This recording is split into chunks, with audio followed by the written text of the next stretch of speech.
Hello, dear students. Today we are going to start a very important and also we will say that very easy chapter, that is chapter number 4, organizing. Now, the weightage of this chapter will be 10 marks.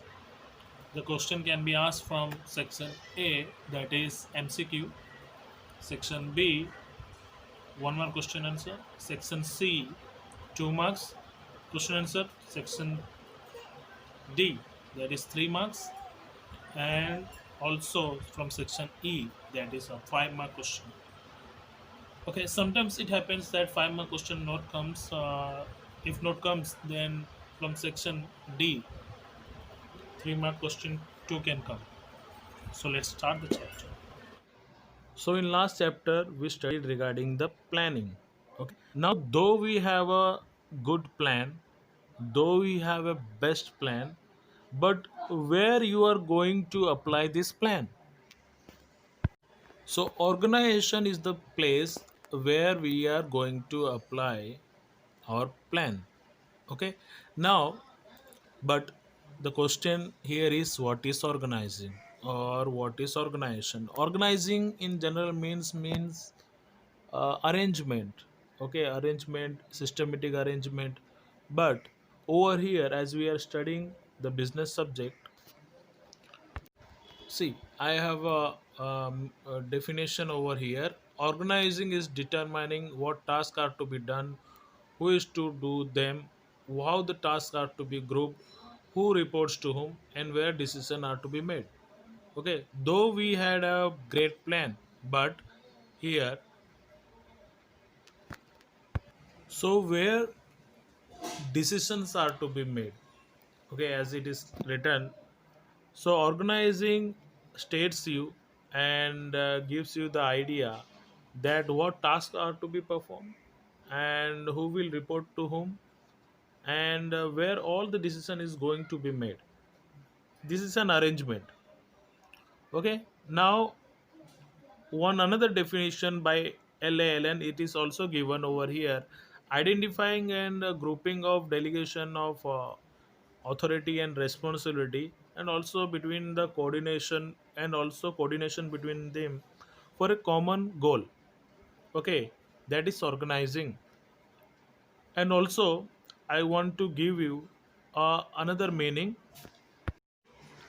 So dear students, you can also write this meaning. Now now among these two definition, you can also remember either both or minimum one, whichever you feel easy. Now come to the textbook and underline management. Planning is brain and organization is body.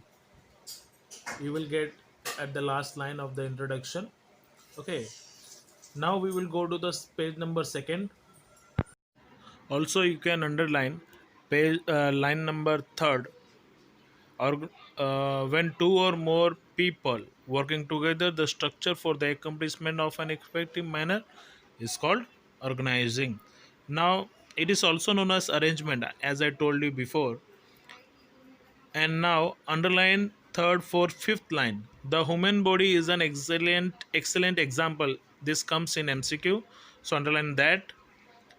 Now, come to the characteristics part. It will give you minimum 3 marks. Sometimes if it comes for 2 marks, only you have to write down the black points. Okay, if it they had told to explain, then you can explain, otherwise only black points for the 2 marks. Now come to the first point, that is goal oriented activity. See, organization, every organization has certain goals. They have certain goals to achieve. That's why they makes organization. If you still didn't got organization, I will give you one example. In our environment there are lots of companies, we call firms or companies. Now every company, suppose automobile company, what is their aim? There will be an aim, goal.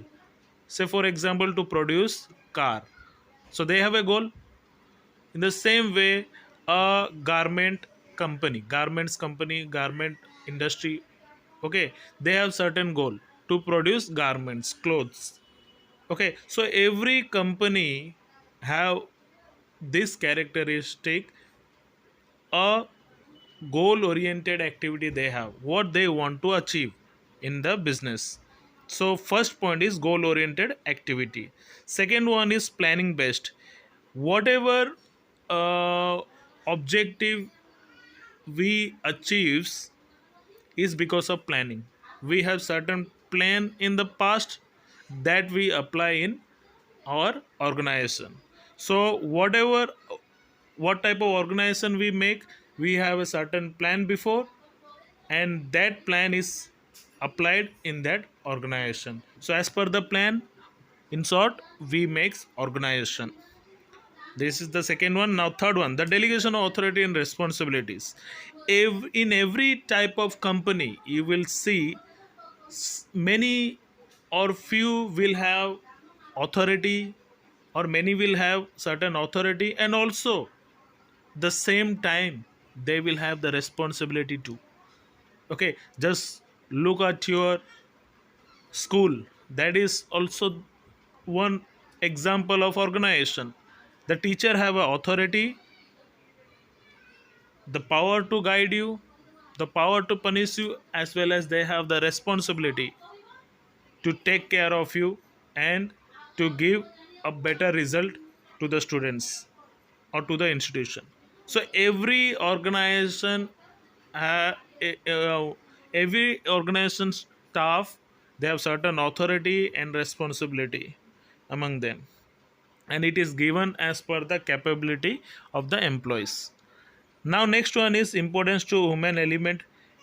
Now every organization, human being is at the center.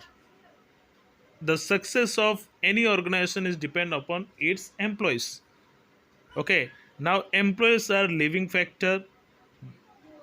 They can understand the things, they can realize the matter, they can handle the situation. So it is totally based on human factor, we will say. So importance to human element. The next one, flexibility.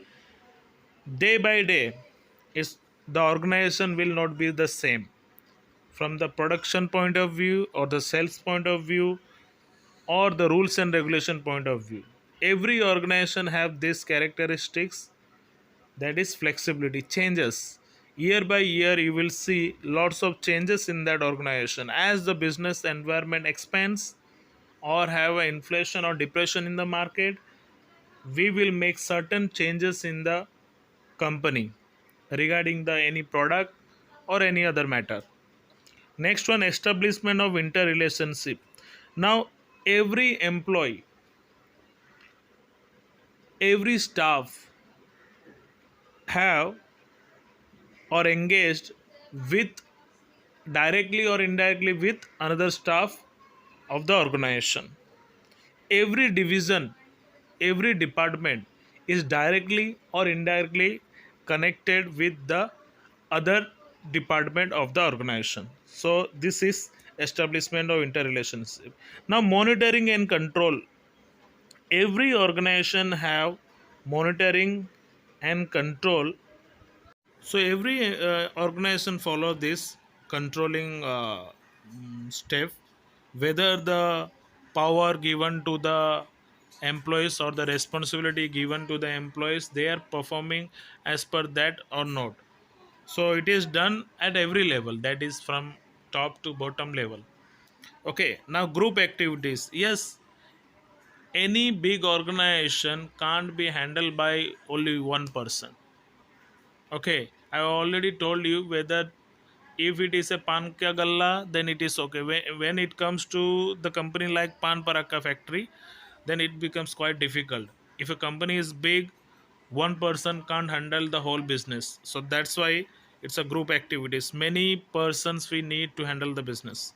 Next one, controlled administrative structure. Yes, every organization have certain rules and regulation, and it is to be followed by every staff in the organization.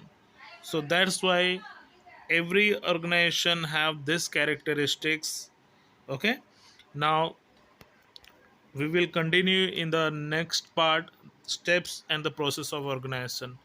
Till now we had finished the characteristics. Thank you.